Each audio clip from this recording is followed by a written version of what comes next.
Mike, sorry about the delay today, mate. No worries, mate. Train's cancelled, was it? Fucking, how does anyone get in and out of Brighton? I don't get it. Every time I try to leave or go, Yeah. they just, 2 trains on the bounce, cancelled. And they go, oh, well, good luck. Yeah. Oh, well, that's it, innit? They get fined for everyone that's late. So they just go, definitely we won't be late if it's not there. Fuck it. Is that what it is? Yeah, They just yeah. go, fuck it. It keep coming up going, there's not enough staff. Yeah, well, there might be a case for that. But there's also, one of the things that they get fined for every late train. So if they know it's going to be late, they'll just cancel it because it's cheaper. My God. And we all just stood there like lemons. It's funny. Yeah. Because I was told to get the bus. They said, because I was coming here at Tunbridge Wells, and they get the bus, mate. You're better off getting the bus. It's straight through. It's a couple of hours, but you'll have plenty of time to do whatever. I know, old fucking Johnny knows more. I'll get the train. It's better. Yeah, Idiot. it has to be a pretty extreme circumstance to willingly get on a bus, doesn't it? I don't know what it is. Maybe it's a working class thing where we feel, because we grew up on buses, so we're like, I don't know. It feels a little bit not beneath you. I used to drive buses, so I don't know. I don't know what it is. You know what sort of bus? It's always loud kids with music, or like dangerous people. Yeah, it's fun, isn't it? Yeah, and the further you go into the day, the more dangerous the people get. Yeah. I remember I remember being a bus driver, and I pulled up at a bus stop, and this fella in a big old Mac got on. This was in the evening, and he paid his money and he went upstairs. And then the next bus stop, these 2 coppers got on, these 2 plainclothes coppers, and they put their ID on the perspex and went, wait here. And then they went upstairs and they got the fella. He had a machete under his coat. And you're like, oh my God. Yeah. I did, because it was raining, so I thought, well, yeah, bloke's going to have a coat on. Yeah, of course. But they were so cool, and they must have been following him or something, because they were so cool and calm. And they've obviously gone, we'll go to the next bus stop, not to cause and I just, you don't know. Buses, but with trains, doesn't really happen, does it? You don't get people wandering about with weapons. I don't know, the train from Liverpool Street to Leon Sea. That's a moody old train. I don't know. The train just has like a stigma of business attached to it. Yeah. Yeah, where the bus, not so much. No, I know. It's funny. Yeah, no one's. I'll get the bus. I'll get a few emails done. Yeah. You're just trying to hang on to your belongings, aren't you? Yeah. Try not to get connect eyes with some lunatic with no shoes on. Yeah, that's it. No, mate. How you been anyway? You all right? Yeah, all right, mate. Yeah, not too bad. Nice, mate. Right. This is it, by the way. We just get into it. Cool. I do all the intros later on and all that. But how's things? Good. You all right? Yeah, just plugging away. You know what it's like. Just fucking constantly looking for gigs. Begging for gigs. Please remember me. Do you remember a few years ago when I gigged it went all right? And they go, no. You got to come. We haven't seen you for a while. You got to come back and trial for it. Although I had the opposite today, yesterday. So last night, someone messaged me and they went, "Oh, you doing this gig in Welling, Wedding Garden City?" And I'm like, "Oh my God!" And I looked and I'm on the bill. And I'm like, "Oh my God, have I done it again?" So I'm always fucking up my diary. Yeah. Oh, have I done it again? I'm like, I don't remember even booking this in. And I couldn't find it. I even had to put out a thing on Facebook going, does anyone know who books this? And then I found it. It was our mate, Math Brownlee. I remember him ages ago. And he'd gone, can you do this gig? And I went, no, mate, I'm busy. I'm really sorry. And then he went, that's all right. He goes, look, I'll put your name forward anyway. So if you do end up in the listings, don't panic. And I totally forgot he'd said that. It's the worst, isn't it? When you forget, when you double book yourself. Oof. I've only ever forgotten a gig once. Yeah. And that was like, I think I just got either the wrong day or the wrong week. And I remember sitting at home and I put the kids to bed and I just get a message from someone that goes, how far away are you, mate? I'm sat on the sofa in my football shorts just having my dinner. And I'm like, what do you mean how far away? And I see you sent it and I look and I go, oh, shit. No. And they basically just had to swap because it wasn't, thank God, wasn't too far away from where I live. It was about an hour. They just moved it around and I made it. And I was just like, I'm so sorry, mate. Oh, mate. But that's the closest. I've had it when Jared Christmas messaged me and said, where are you? He was at the Comedy Store and he said, where are you? And I went, I can't remember where I was up north or something. And he went, you're supposed to be on at the store tonight. doing an open spot or something like that. I shit myself, and he got it wrong. Luckily, he got it wrong. Oh, he got it wrong. Yeah, and I'm like, fuck. You just feel all your insides just fall out your body. Yeah, and you suddenly just go, well, that's it. I might as well give up comedy. I might as well give up comedy. Yeah, they're never going to book me. That will spread. They'll all find out I did this. I went to the extreme last night. I was like, do you know what? Maybe it's just easier to just kill myself. Because I would stop fucking my diary up then. I'm like, what are you thinking about? What's wrong with you? Why's it got to be that? Yeah. I mean, that will solve a lot of problems. Yeah. Then I won't have to worry about trains getting cancelled. I don't have to worry about the kids. It's mad how your brain goes to that point, or goes to extremes, and you have to sort of like pull yourself back and go, what are you doing? Like, I know my brain's just mucking around, but what a place to go to. I sometimes wonder if it's almost like your body just going like, this is a complete shit show. Let's just read that. Yeah, like reboot. You just go, we'll just switch it on and off again. Yeah. What it doesn't realise is you don't come back on again. But that's it. You can't comprehend what it must be like to not be here anymore. Yeah. So it just goes, oh yeah. And I think that's a lot of, like, suicide comes up a lot on here. And people, I think that's what it is. Your brain kind of goes, look, just do that, and then that pain will stop, and then you'll come back, and we just carry on.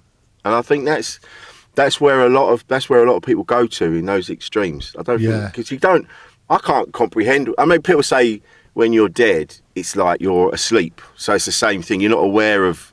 Yeah. But I can't get my head around it, like not being here anymore. I know. I think about that a bit. Yeah. Like, now I've got 2 kids now, and I just like I cannot ever imagine, as hard as my life would get, that I would leave them. Yeah. And I've had like points in sort of more recent years where I've just gone, this is hard. Like, have I got to do this every day for the rest of my life? and then you see them and go, actually, it'll be harder for them. Yeah. I mean, I'm lucky to have that mindset, because obviously when other people are affected by it, their mindset is they're better off without me. Yes. Whereas I don't think that. You arrogantly think that, they're better off. Yeah, as hard as it is, everyone will be gutted. Is your mic? Hang on a minute. What is that? Yeah. Sorry, Mike. Mike's got some microphone issues, I think. Mate, this is the beauty of technology. We're supposed to be in the future, and yet it still fucks us over. Well, that's what tech is, isn't it? I feel that tech is just go like, right, does it sort of work? Get it out there. The sheep will buy it, and then when it goes wrong, they'll let you blame themselves, or they'll pay for us to fix it. Yeah. And we'll when they say like, oh, we've updated the systems and all that, you go, well, why did you do that before? Why are you updating it? Yeah, and you go like, oh, what Android version are you on? I was like, I don't know. You ever look at it? It's like 29 or whatever. I don't know what it is, but like, I mean, I feel like I only updated it 2 weeks ago. Why can you not have waited? Or I don't know. I find it when it's where I know we need it. But it's I don't know. I think we've got enough now. That's what annoys me. And that's not me just being an old curmudgeon. It's like, I love technology. I'm not one of those people who go, oh, I'm a bit of a technophobe. You go, just send a fucking email, Grandad. But, or I don't know how to do that. It's just, you go, just a text, mate. Yeah. Right? But I think we've got enough now. Like, TVs are just as good they're better than the cinema was when we were kids. Yeah. Or when I was a kid, definitely. And, we've got enough now. It's like, why don't we focus now on actual people rather than trying to get as much money out of people as possible? Some of the tech is pointless as well. I've got my TV's a few years old now, but it's got the camera on the top where if you want to put the volume up and down, what you do is you raise your finger and you turn it like that, and then the menu comes up, and then you use your finger and you just go like that, and it raises the volume. Right? How is that any easier than just picking a remote up and doing that? Like, it's not, is it? There's got to be a reason why it's getting to this. I don't know. But like Bill Burr said, they're fucking up to something. Yeah. Something's going on. Because like, why do you need that? And that? Why has it got to be? We're going to like. I think they want it to be like Minority Report, don't they? Yeah. Oh, should we see what's on the iPlayer? With the little gloves and that. Yeah, that was it. You'd be shouting out, babe, where's the telly gloves? I've only got one of them, like other mitts. I've only got one of the telly. Where's the other telly glove? I told you to put them back by the telly. Yeah, I've got the rewind one. I need the fast forward one. Oh, you kids, have you been fucking around with the telly gloves again? They've been cooking with them in the kitchen. Like, you.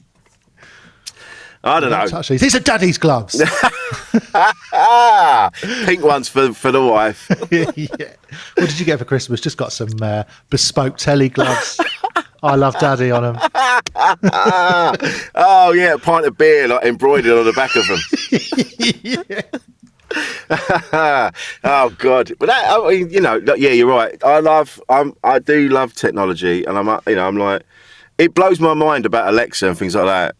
Like I said yesterday to my missus, and I said, we're in the car, and she asked me a question, and I went, I don't know. And she went, oh, you're fucking useless as Google. I went, look, I know you're used to just asking the sky asking the sky questions, but you're in the car now. These bloody kids. Yeah, they don't know they're born, these young'uns. How do you find it all? Because how old are your kids now? So my oldest is 5.5, and my youngest will be 3 in August. Wow. How are you finding it? Because now they're finding out about themselves and about the world around them. And yeah, so don't worry too much about my youngest. So she's obviously still like that age where she's just bundling about, not really But my son, I worry about him all the time because he's like quite, he's very emotional. Right. He's like a very gentle boy, and but he also just wants to be everyone's friend. And like my fear is like not everybody's like you. And you'll go off and you'll end up trying to be people's friends, and then you'll end up getting hurt. Whereas as you're a bit older and you develop that wall of cynicism, you're just like, you're going to have to earn it if you even want me to say hello to you. I mean, like, now he's just like when he was a bit younger, he'd walk along and he'd go, hello. And then somebody would just ignore him. Like, who ignores a child? What? Oh, not, yeah, what? Yeah. And he would go, they didn't say hello to me. Oh, mate, my heart. Yeah, and I just go, that's what some people are like, mate. That's what they're like. Saw your life out, mate. It's fucking hard out there. Yeah, if you can't cope with this, son. This mate, is a long, hard slog for you.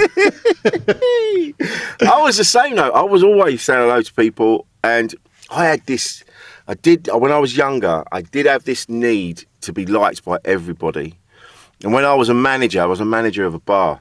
And I remember the owner saying, mate, he goes, you can't be friends with everybody. You got to, because things would get done, the work would get done, and the bar was great, but it was still a case of me, I'd rather they liked me rather than being a bit of a prick manager. Yeah, I'm the same as well. And it's parts of my career as a trainer, I found, not a personal trainer, as you'd tell if you ever met me physically, but that was a while ago. Teacher of things, that I always try to be sort of like everyone's mate, but then it makes it a bit harder. So I had to develop this thing where, like, if I was training someone, I'd be like, I'll be cool with you, but the moment like you put me in a position where I have to tell you off, then I'll switch on you. And that can throw people. It makes you feel weird when you have to do it. Yeah. But I'd rather just do it occasionally than have to sort of that be part of my personality. Yeah, I know what you mean. Yeah. I tell you what as well, this comes up a lot lately in conversations. When it's someone else just being an arsehole, their behaviour is shit. Like all the time, you're like, oh fuck, why are they like this? And then you put up with it for a while, and then you turn around and you go, oi, can you stop? You're being a fucking dickhead. Yeah. And that's when they go, and then you become the arsehole. And they go, oh, what's wrong with you? You're not normally like that. You're like, no, because I put up with it up to a point. Yeah. And now you've pushed me to a point where I have to unleash this shit. And now I feel bad. Yeah. So that's what it was like as a trainer. Sometimes you'd have somebody do something. So basically, I used to train people to be police officers. Right. And, I don't know what it was, but these people were adults, right? And they would suddenly... You were a police officer as well. You weren't just like... Oh, yeah, I was. Yeah, I was going to say, you weren't just like, I'll do that. I'll teach you how to do that. Yeah. Well, basically, that's what Twitter is, isn't it? Just people telling the police how they should do their job. But so I was a police officer for a while, and I would train. I moved into the training department, and I trained various ages, but sort of early 20s was the most. And they would like revert back to like being in school, and you'd have to go around and you go, "Come on, mate, this is like a disciplined service. Fold your sleeves down. You don't work at Hollister." Do you know what I mean? You'd have to do that a lot. And I'd say to people at the beginning, this is a uniform service. You have to, present yourself in a certain way. whilst you're here in training school, I do not want to at any point have to pull you aside and pull you up on the way you've dressed yourself. So you're an adult, and I don't feel good pulling you aside and saying you're not dressed properly. So please don't put me in that position. And then they would, and I'd go, right, fold your sleeves down, polish your boots or whatever. Yeah. And then later on, like, they just ignore you again, and you just have to go, right, in here now. Yeah. Come in. Like, I had it literally recently where a former student of mine came to a gig, and we had a bit of banter in the front row. So it was quite an intimate gig, so it was all right to just tell everyone what he was and how we knew each other. And then he goes, oh yeah, then you went off and told the sergeant that I called you a wanker, you grass. And I went, why do you think that is?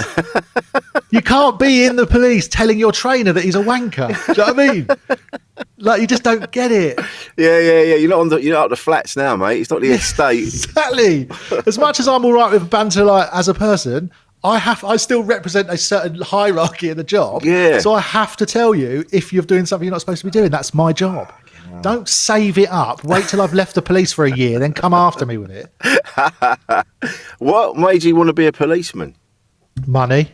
Yeah, fair enough. Do you know what? That's interesting. There's a American comic. I don't know if you've heard of it, Kyle Kinane. Yeah. And he's got this bit, and he talks about. He goes, there's certain kinds of police officers, and there's the ones that you'll come across every now and again. The ones that are like, oh well, it pays more than a post office, and I get a gun. It's like, so that was it. He just went, I need a job, need some money. Yeah. My mum always said you'd be really good at it. And I was just like, no way. I ain't doing that. I'm not being no scummy old Bill. No way.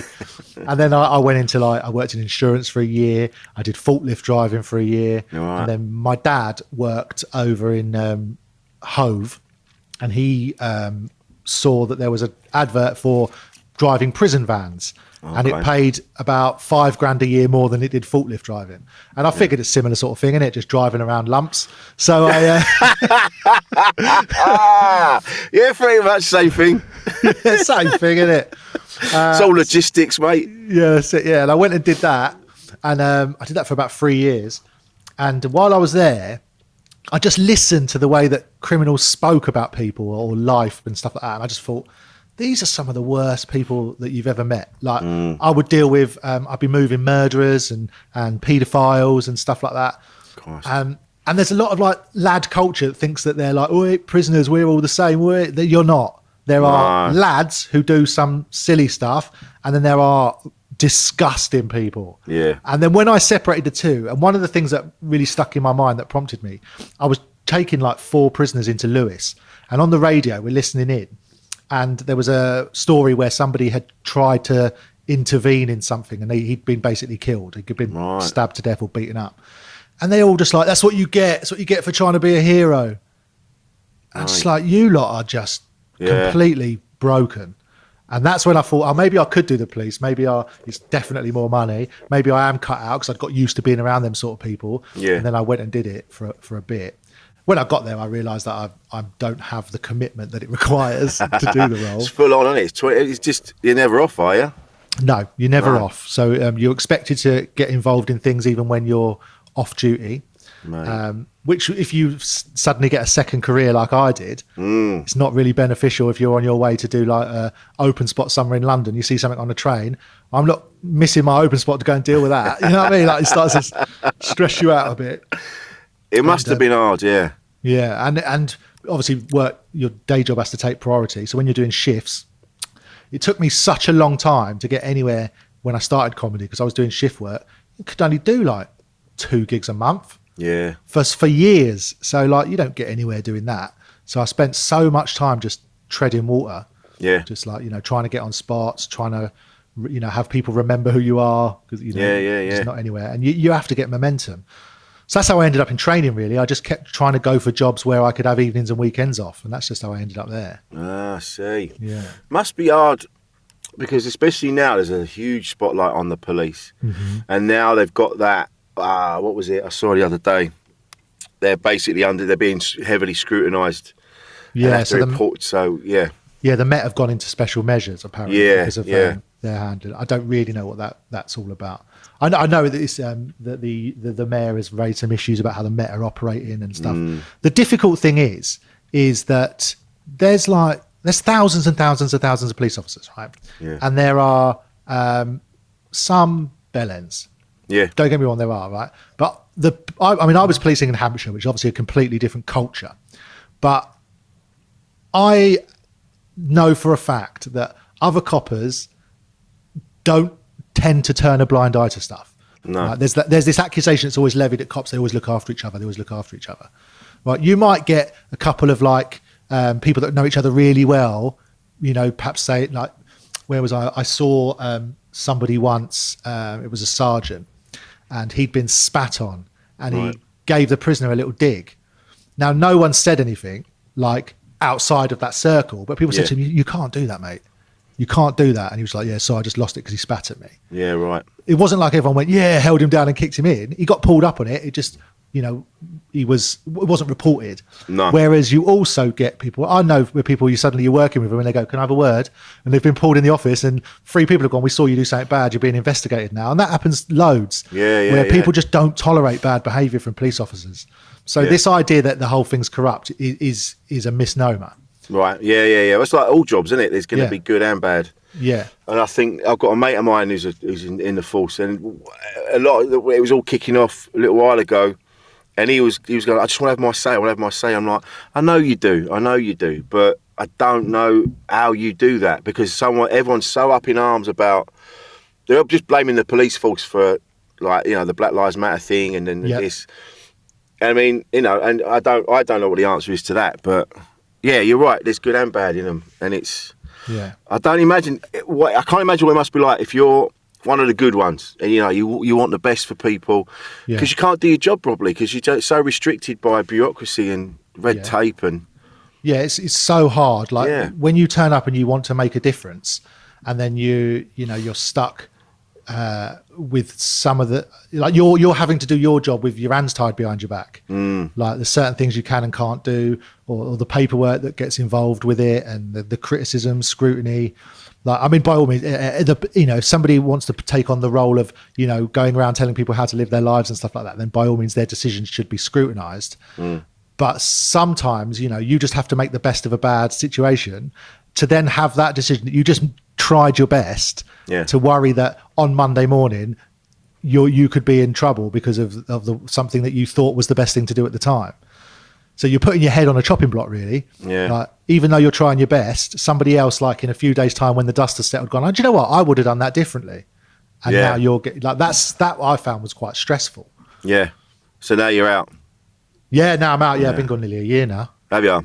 Yeah. Yeah, right. And I bet is it a relief? Yeah, honestly, such a relief.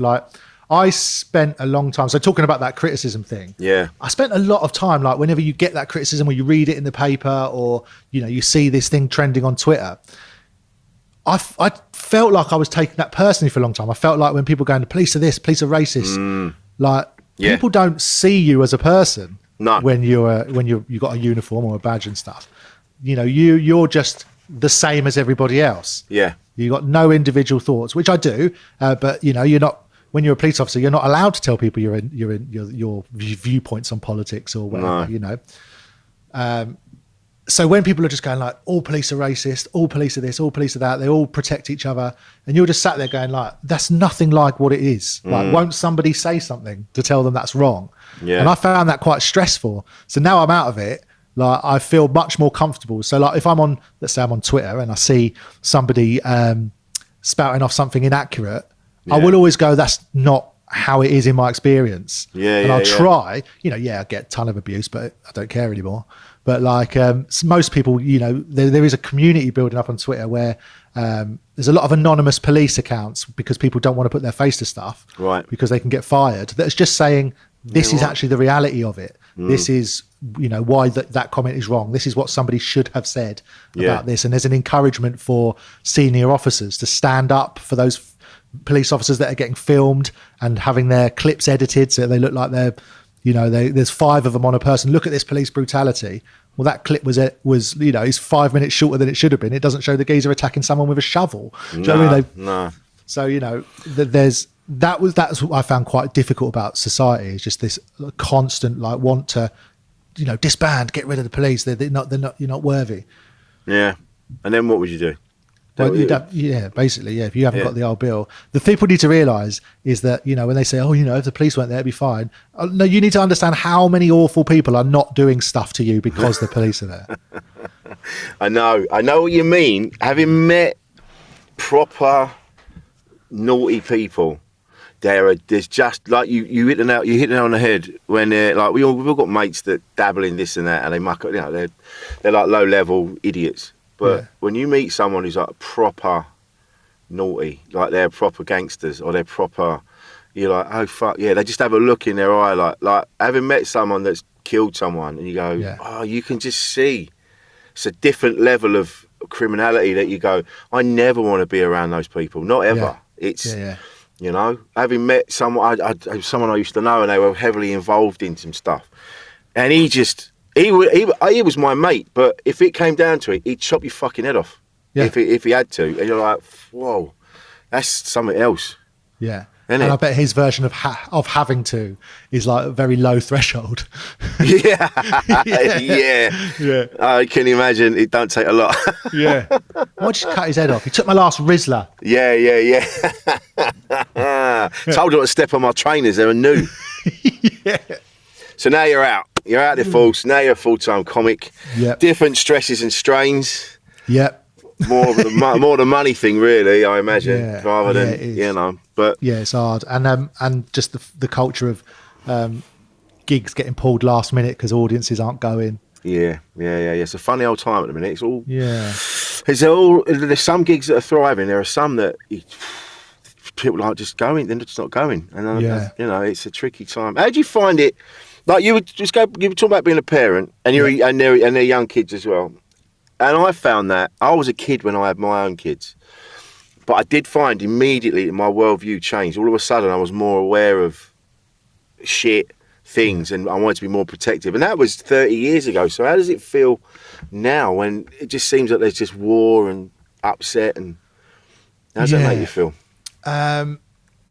Long term, I guess. Well, I haven't really thought about like what climate change might be for them or what the planet might be like.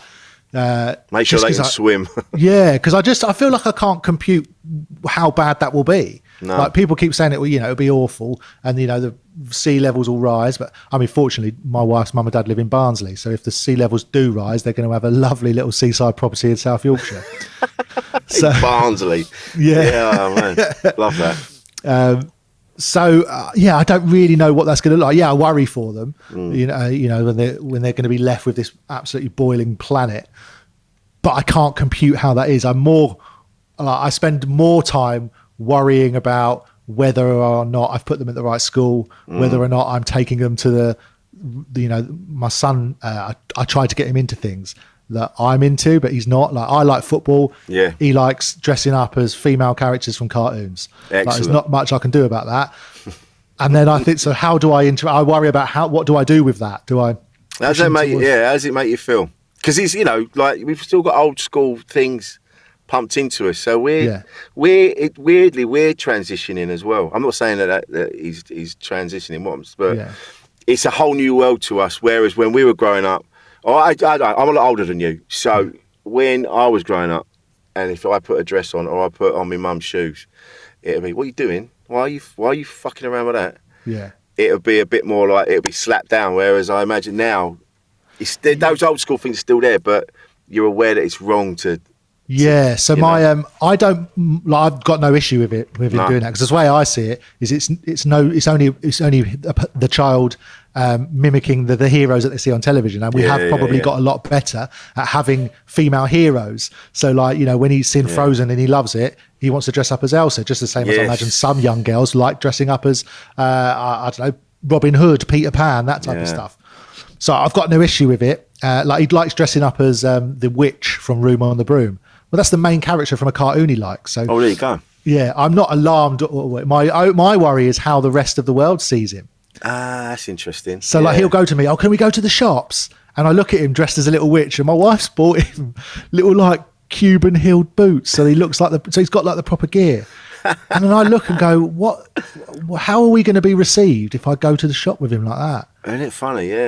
So I'm not bothered about what he wants. He can do whatever he wants. I just worry that will go out and one of his friends who maybe does have that pressure sees him, and that, you know, that's when bullying starts. Yeah. So I worry about that.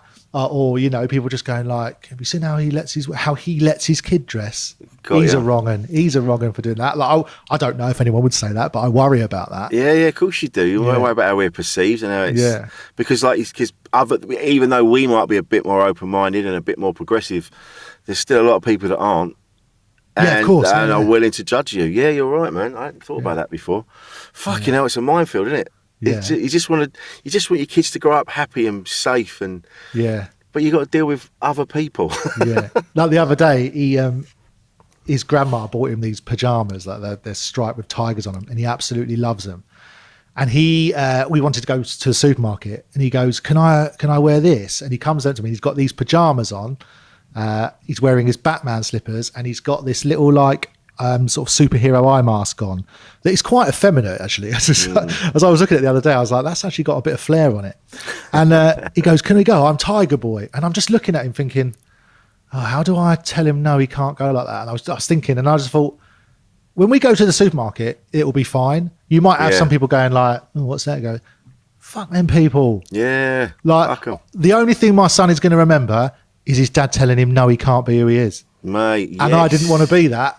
And I just thought, you know, if someone's going to be horrible to him, I want them to see that it wasn't me, it was them, and I'll deal with them in front of him. So he'll see that whatever he chooses, I'll support him and I'll defend him.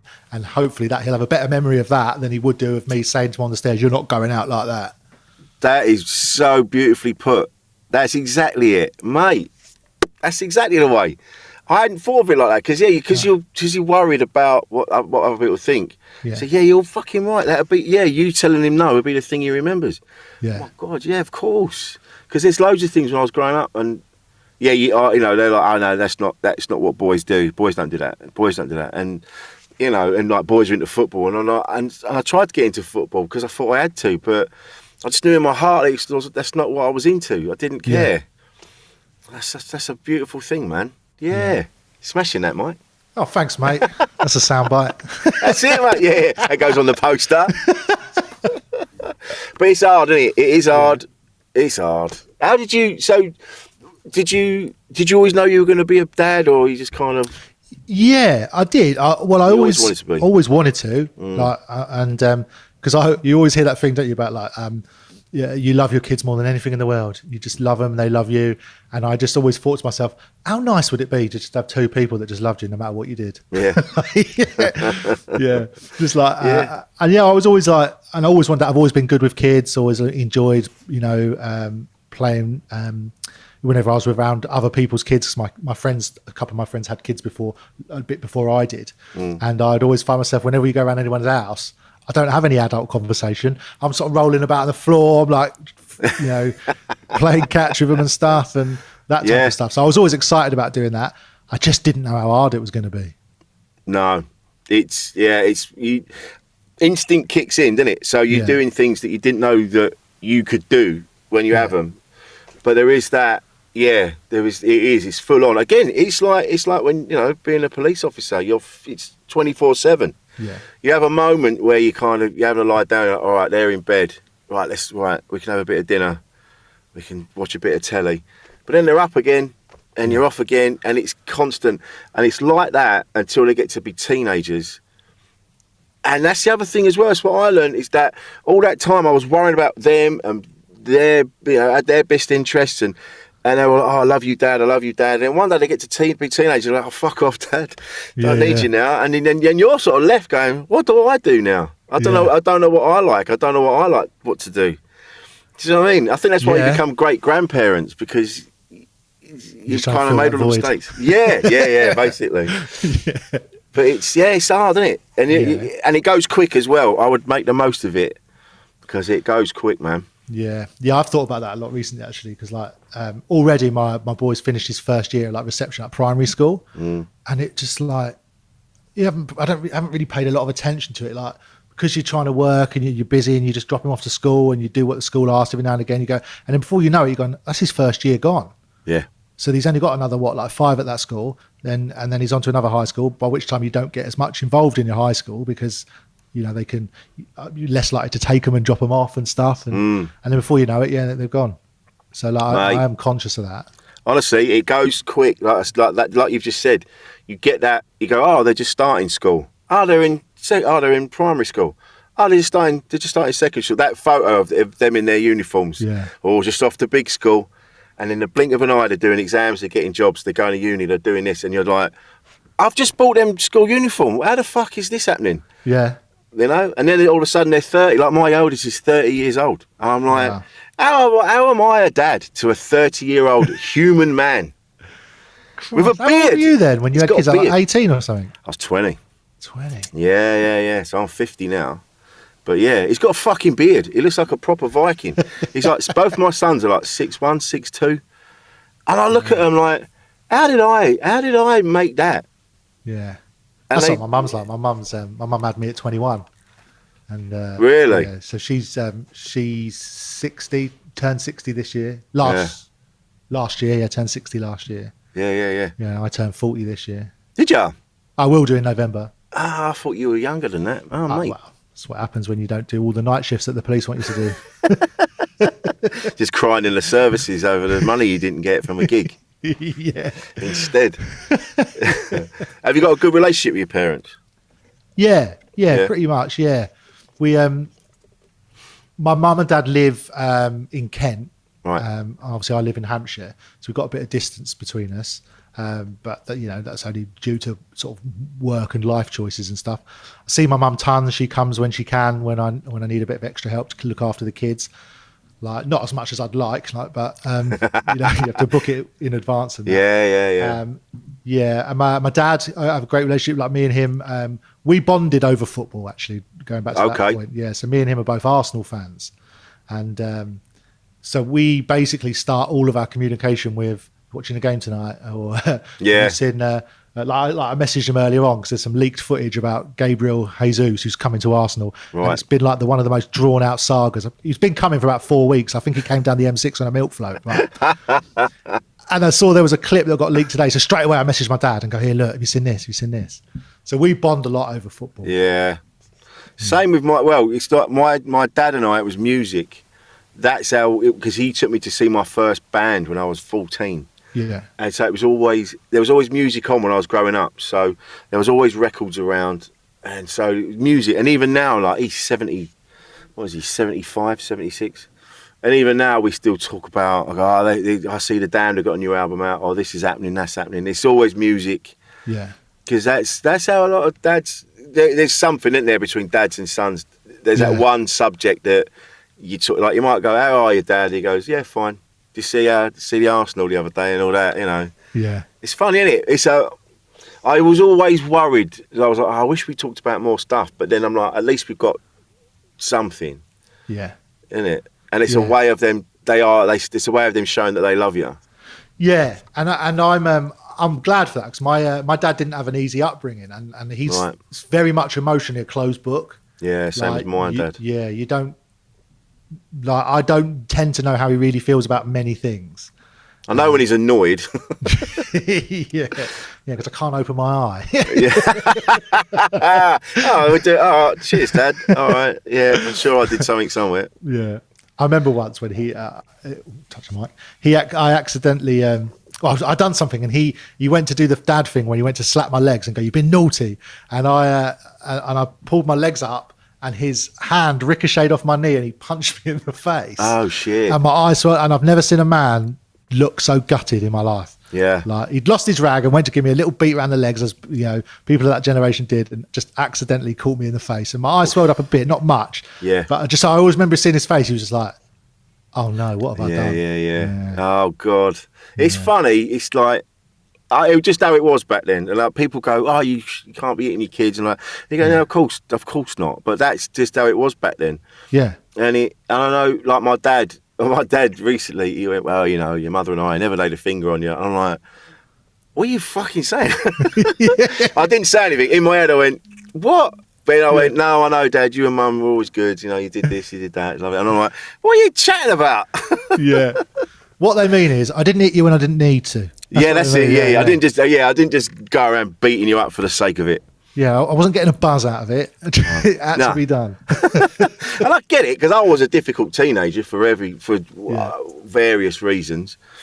And I do remember my mum and I were arguing. I might have said this on here before, but my mum and I were arguing, and she took a step back, and my brother's bed, because we shared a room, my brother's bed was low down, didn't have any legs on it, and she stepped back and fell on the bed. So I was standing, I went, oh shit, mum, shit, and I went to pick her up. My dad thought I'd pushed her over. And he came flying in the room, and he's got me on the floor. He goes, how dare you do that to your brother? And then she's on his back going, he never did it, I fell over. And I think about that all the time. Like, oh, Jesus, that was a moment. But it was just how it was, wasn't it? I know people go, well, it shouldn't have been. You go, well, more often than not, it was with our generations. Yeah, and I don't think that you ever, like, I mean, I've got the discipline smack a few times. And I'll be careful when I say that, because I don't want anyone to take that out of context. I never got a slap I didn't deserve. No. Like, I was out there pushing boundaries with, and my parents were young as well. My dad was 25, mum was 21. Yeah, and like, same. I think about how hard I find it now, and I'm like nearly 40. I've got a lot more experience than them, and yet I still find it hard. So you got two kids raising kids, Mate. Their frustration levels as they're looking around going, I don't know what to do. Yeah. A couple of times when I'm dealing with my kids, they don't listen. I look at the wife and go, I've done everything I know how to do. Like, you need to come up with something, or the next thing is slapping, which I would never get to. But I understand how that culture, when people were having kids young, that they just, that frustration of, I don't know what to do, comes out. And I think because everyone else was getting beats, like everyone got slapped. You go, oh, my mum gave me a clip round here today. Yeah, same. I said this to my mum and she proper whacked me. Like, no one's going, oh, that's really awful that happened to you. It was happening to everyone. Yeah. There was, I mean, now being a bit more, being grown up, and you talk about it, and there's some people went, oh yeah, I was just getting beaten left, right and centre for no reason. You go, oh shit, I didn't know. But the rest of us was pretty much, I think, because again, my dad had a shit upbringing. His parents were fucked. My nan was horrible, and I didn't even see her for years. I didn't see her. She's gone now. I didn't see her for like 15 years because I just couldn't connect with her. Yeah. Just, you know, and so you've got, if that's who your role models are as parents. Yeah. And now I think back, I go, yeah, no wonder my dad was angry. Yeah. He had all that. He was unboxing all that shit while he was trying to deal with us, and he was a kid himself. So. Yeah. So similar to my dad. Yeah, my dad. So he was born in Leeds, and his mum and dad split up. On a Harrogate, he was born, and when his mum and dad split up, his dad moved down South Coast, and they stayed up in there. So he was living with his mum and his brother. And then one day, his dad decided he needs some help at home, so drives up. I don't know how old my dad was, 7 or 8 years old. Drives up to Yorkshire, says, "I'm taking that one." Brings him down south, and he lived down south. Yeah, just went and took him and drove down south. And he was making my dad look after his chickens. As a kid. What the fuck? Yeah. Just went and got him, and I need some labour. Yeah, need some labour, so I just went and got him, stuck him in the garden, looking after chickens. Like a fucking scarecrow. Yeah. And my dad would say to me, yeah, they would just leave me like a sandwich in a brown paper bag and a milk bottle full of tea, and I wasn't allowed in the house. They'd just leave it on the doorstep for me all day. Oh my God. And some of the other stories he's told me, like, so he had one toy that he really liked, which was this little, like, what are those, they're real worth a bit of money now, those little metal cars used to get pushed around. Oh, what, like toy ones? Like the toy ones, yeah. Dinky toys, something like that. Yeah. He had one of them. It was a motorcycle and sidecar, and he goes, it was the only thing I had. And he goes, and one day I was accidentally, I was playing with my dad's Zippo lighter and I broke it. And he goes, his dad just come in, put his bike on the floor and stamped on it, and basically said, yeah, that will teach you. It's 1-1 now, sort of thing. Oh my God. He used to get beat with a belt and all kinds of stuff. So when I think about how my dad's just like, he's probably dealing with all of that undealt with trauma, that, it's no wonder sometimes my dad would just shut down, because he goes, he doesn't even have a lived experience to compare it to. No. So the fact that my dad has achieved what he has in his life and raised 3 kids, and we're all doing perfectly fine, he needs to give himself a bit of credit, I think. No, mate, do you know what? I know over the years I've given my mum and dad stick, going, oh, you should have been more this, more that. But really, when I think about it, like you've just said, my dad had an awful time growing up. So for him to put a roof over our heads, him and mum, they had their issues, but they've both they both sorted it out and got you know, we had a half decent life. My God, yeah, you don't think of it like that, you know. Yeah. And hopefully the next generation, you know, our kids will grow up. It's funny with mine being older now. I was on Rob Beckett and Josh Widdicombe's podcast the other week. Yeah. And it's suddenly, as I was talking, I was like, oh yeah, you get an appraisal when they get older. You go, so how did I do? Yeah. And they're like, no, you did all right. Because their mother and I broke up loads of times throughout the 90s. Yeah. So I always felt I could have been a better dad. But then I talked to them and I go, no, Dad, you were there. You were always there. We always knew you were there. You had your moments, but then all parents do. Yeah. And I think it's nice. You'll get that as well. You'll wherever you do as a parent, you'll probably get to a point where you go, I wish I hadn't done that, or I could have been better. Yeah. But they'll tell you. Yeah, I spend a lot of time thinking about like things I used to moan about what my parents did. Like so we didn't have a great deal of money, and we never really went on holiday or did anything like other people were doing. And I spent so much of my life going, we were really hard done by. We didn't get nothing. But like, I'm comparing myself to people that have got parents with more money. Like, it's not like my parents let me down. They did what they could with what they had. It just, unfortunately, I lived around people whose parents had a bit more. But you know, I can't blame my parents for that. We didn't want for anything. When I think back, we had the latest toys. All right, I might not have had a Millennium Falcon, but I had the others. Yeah. And then I'm like, yeah, but I didn't have that. And my mate had all of them. And like, you fucking... Yeah. You still had stuff. Yeah, I had all the Ninja Turtles, but my mate's gone on holiday to Lanzarote, and I was just like, why can't we go Lanzarote? Yeah. We didn't have central heating growing up. It was classic net curtains, like iced to the windows. You had to peel them off before school and all that shit. And I'm like, and then when I left, they got central heating, and they went, yeah, we couldn't afford it when you lived there. Yeah. I'm like, what was I doing that meant you couldn't afford it? Yeah. I was just wanking in my room. Yeah, surely that was generating heat. Yeah, exactly. My room was the hottest room in the house. If anything, you should have followed my lead. Mate. But all you could do is your best, innit? All you can do is your best. That's it. Yeah. You know? Yeah, and I think as long as you are like sort of sporadically taking stock of what you're doing and going, you know, am I going the right way? Do I need to be doing something different? You know, like I'm one of them people where I don't plan that far ahead. I'm a bit like an ant, whereas I'll just do what's in front of me instinctively. You know? And my wife's a big planner ahead, and I know it drives her mental that I don't do it. But I want to be better at that. So like because I want to be able to like take my kids to Florida and stuff like that, and you know, plan on how I'm going to save that and book it and all that type of thing. Whereas I just like looking at what's on this week, which I do, and you know, I'll email someone, get a gig. You want a gig in the future? Yeah, I'll have that, and I'll worry about that then. You know. It's true though. I'm getting better at being organised. I've got a physical diary that I always write shit down in. I never look at the fucking thing, but I've got it. I bought whiteboards. I was like, right, get the whiteboards on the wall and then write down your week. Yeah. They're still in the cellophane on the side. Oh, look at this. Yeah, that's him. Completely blank whiteboard. Yeah, that's the same. That's what I basically sat in the corner of this kitchen since I bought it. We got bought off Amazon. There we are, just fell on the skybox. Yeah, that's the same. I've got two of them. The only thing I've done on one of them is play Hangman when I was off my head. What, against yourself? No, I was with someone. I wonder what this word is. Yeah. Why am I not getting this? It's so weird. Why am I not winning? I don't understand. Hangman again? What the fuck? Yeah, they start thinking, is this a message? Yeah. Another suicide message. Oh, God. But have you got, you know, people you could talk to? Do you feel that you need to? Do you feel you need to sort of talk to people sometimes? Yeah, I do. Yeah. I find it hard to talk about it. Like, for me, it takes me a long time to realise when something's wrong. Like, right. I tend to...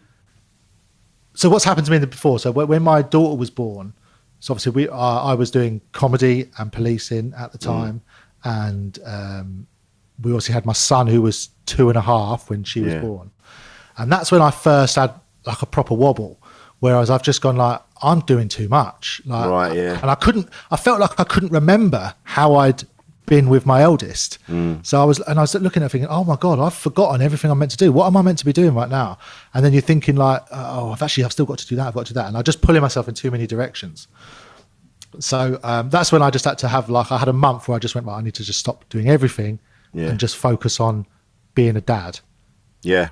And it took me a little while before, because I'd come home from work and I'd just be sat there and Jen would be like, you all right? And I go, I'm not, but I don't know why. Yeah. And I'm just like, I felt like this just unbelievable amount of pressure, but I couldn't just identify what it was. And that's I tend to find that my worst stages are when I've got too much going on and I just feel like I'm pulled in too many directions. Yeah. Does get to you, and then what happens is you can't do any of the things to your best ability because it's too much. Yeah. So then you start worrying that you're letting people down. Yeah. And it becomes this spiral, and you're just like, yeah, and then you just feel shit about yourself, like you're not good enough. Yeah. You're a fucking waste of time, and it's you just that being able to go, if you can, being able to say to people, do you know what, I can't do that just now, but I'll be able to do it. Like, I've got a couple of things on, but once I've done them, I could probably help you out with this, or I could do, being able to sort of, because we all do it. We all go, oh yeah, all right, I'll do that. Yeah, I'll do that. Yeah, I'll do that, and we just fuck ourselves up. Yeah. Yeah, and I always, again, bit down to being a people pleaser. Yeah, exactly. Yeah. Yes. It's exactly that, mate. It's I always think so. If I say no, then they're just going to think I don't want to do it. Yeah, and they're going to hate me. Yeah. And being hated by people, oh God. I mean, there must be people out there that think I'm a dickhead. Yeah. I don't know if it's full on hate. I don't know. One person might hate me for shit and get in the bin. But yeah. The thing is, though, it's weird, isn't it? Like when you are when you do have things that put you out there, like obviously your podcast or your comedy or there are just people that will just say horrible things to you. And they'll hate you. And I get that. I've messed about like chucking clips on TikTok and all that kind of thing. And you're guaranteed to get somebody underneath go, you're a prick. Yeah, all the time. You're shit. It's like, oh, fuck off, will you? Don't ever read the comments. I made that mistake. Vauxhall Comedy Club put a clip up of me. Yeah. And I didn't think anything of it. And then they messaged me and went, it's gone off on TikTok, just so you know. I went, all right. And then I had a look. I'm like, fucking hell, that's all right. And then read the comments. I started reading the comments and I'm like, what am I doing? What am I doing? There was one fella, he went, this bloke's as funny as a fart in a spacesuit. And I went, well, at least I wrote this and not nick this off of fucking Billy Connolly. Yeah. Like, what am I doing? Let people have their whatever. Yeah. Whatever. And that's we all know the reason why they do that. It's because they wish they could. Yeah. Otherwise, why else do you have an opinion on it? Yeah. Like whenever I watch those, and there's viral clips on everything and anything. If I watch somebody skateboarding, I'll never go underneath and go, that was a shit kickflip. I don't give a monkeys about skateboarding, nor do I want to do it. No. But, the things that you feel strongly about are the things that you wish that you could do. So when you're watching someone, you think, oh, I could probably do that, or I wish I could do that. You want to put that person down to make yourself feel better about it. Yeah. If I think they're shit, I need them to know, because the fact that they think they can do it when I should be doing it, go and do it then. That's not helping you, that comment. Go and fucking do it. Exactly. You shitty little melt. It's true, isn't it? It's the you're bang on. It's like they feel bad because they're not trying to do it, so they're trying to bring everyone down that is doing it. Yeah. You're like, mate, if you just go and have a bash, Yeah. What's the worst that could happen? You're shit. Yeah. The worst can happen is that we film it, put a clip out, and we tell you everyone you're a wanker. And that's comedy, ladies and gentlemen. Everyone in between. Yeah. Because that's probably a genuine reason why some people don't put themselves out there, because they are afraid of those comments. Yeah. So all the time that trolling exists, it's like a self-fulfilling prophecy. If you can be the troll to perpetuate that trolling exists, and the very fact that trolling exists is the thing that stops you going to do the thing you want to do. Yeah, man. Yeah. It's true, isn't it? Do you feel? How do you feel about it all? Like, you're pretty more robust. I mean, mind you, you've been in the police. I imagine you're quite robust anyway. So people going, oh, you're fucking shit, mate.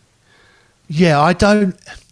Sometimes it affects me. Sometimes it doesn't. Right. The thing that affects me the most is like, I don't mind if you formulate the opinion that I'm shit. Like that does not bother me. No. It's the fact that you think that you can say that to me. Yeah. That's what annoys me. Oh, it's almost like I don't mind if that's your opinion. It's the lack of respect that I can't tolerate. And sometimes I'll comment underneath them and I'll put my gig list on there and I'll go, pick one of them and come tell me. Oh, yeah, right. Yeah. Yeah. Come and say it to my face, dickhead. Yeah. Yeah. Pick one of them dates, buy a ticket and come tell me. Whenever it's always someone that hasn't got their face as their avatar. Yeah. And every time, whenever anyone like that comments, I always say, listen, this is the one and only time I'm going to interact with you, you fucking coward. All right? Yeah. Otherwise, until you change your avatar to your face and we can see what you look like, you don't get a say in this. So jog on, knobhead. Yeah. And I think, you wouldn't walk up to someone in the street and go, you're fucking shit. Yeah. Yeah. Your T-shirt makes you look like a right bell end. All right. Those glasses, mate. Who the fuck do you think you are? Yeah, just... Yeah. It's fun, isn't it? I don't know. But are you in a good place, though? All in all, do you think? Yeah, generally I am, yeah. A medicated space, but it's still good nonetheless. Oh, are you? Are you on the old pills? Yeah. How did that make you feel? Did it make you feel better, or...? Yeah, I've when I started taking, so basically that wobble I had with the daughters when I started taking them, right? And then I upped the dosage when I left the job. No. So suddenly like, oh, this is stressful. But yeah, they helped me just like because without them, I just have this constant impending feeling of doom. Okay. Just like, oh God, it's all gonna go wrong. Like, what is the point? You know, you're just constantly sighing to lift this weight off your chest, like. Oh God, I felt like that a lot. So but otherwise, I still obviously get stressed out because I'm a middle-aged man now, and if you don't suddenly have random outbursts that you just want to smash your kitchen up, then I don't really know how you're coping in life at all. But I know what you mean. There's been a few times I've just been stood in the kitchen just going fuck. I don't even know why. Yeah. We're getting a new kitchen fitted in a few months. I keep asking the missus, when's that going to be? Because at one point I'm just going to kick fuck out of it. Oh mate, do you know what? When I remember years ago when we bought a house, I was with my ex-wife, and we were the lads were putting an extension on the back of it, and then the kitchen was getting moved out into the extension. So the day that we didn't need the kitchen anymore, it'd all been moved out the back. I went all guns blazing, kicking the doors off, smashing the oh mate, there's nothing better if you've got tiles in your kitchen. When you're getting them off the wall, talk about therapy, mate. Yeah, got floor tiles as well. I lift them out. It's gonna be go for it. Hell for leather, mate. Yeah. I want to see you video that. I want to see that online. Yeah, I'll put it online, and then there'll be loads of comments underneath. You hold sledgehammer like an absolute nonce. You fucking prick. That's not how you get tiles off the wall, dickhead. Yeah. Have you noticed he's got fucking wrong protective goggles on? Fucking pussy. You don't do that in Crocs, you can't.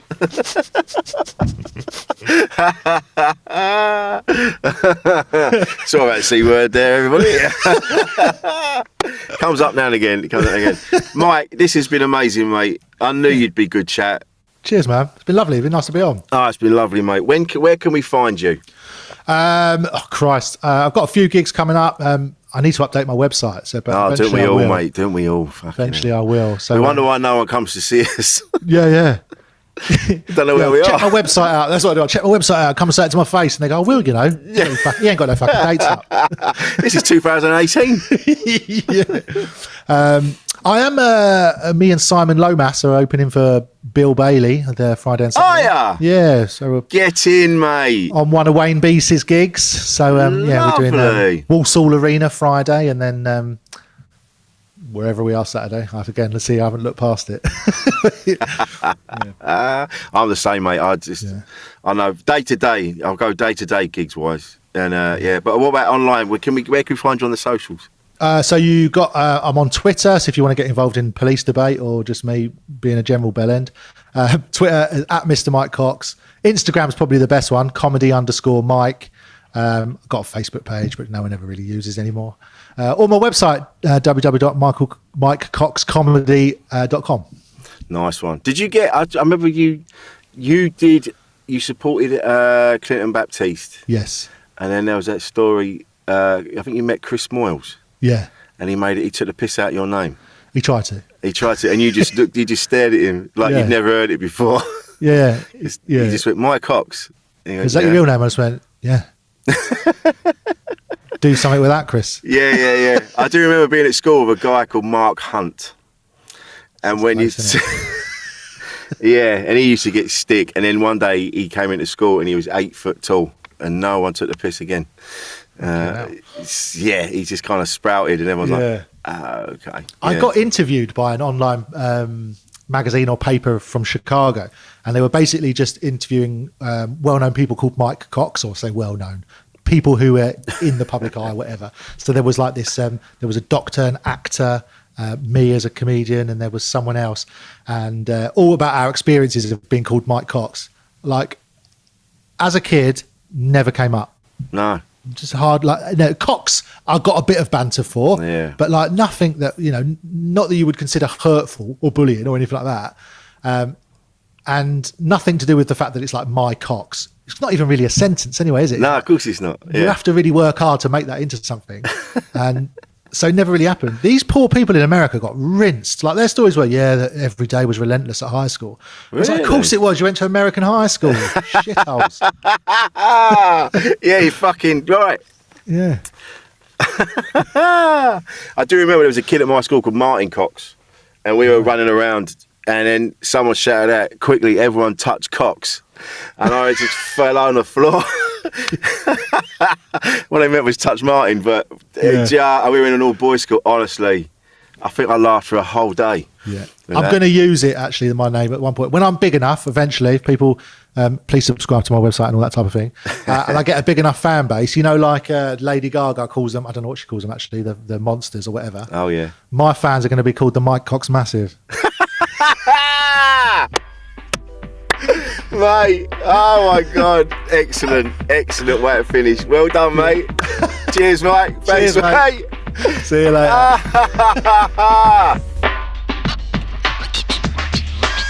Insane in the membrane.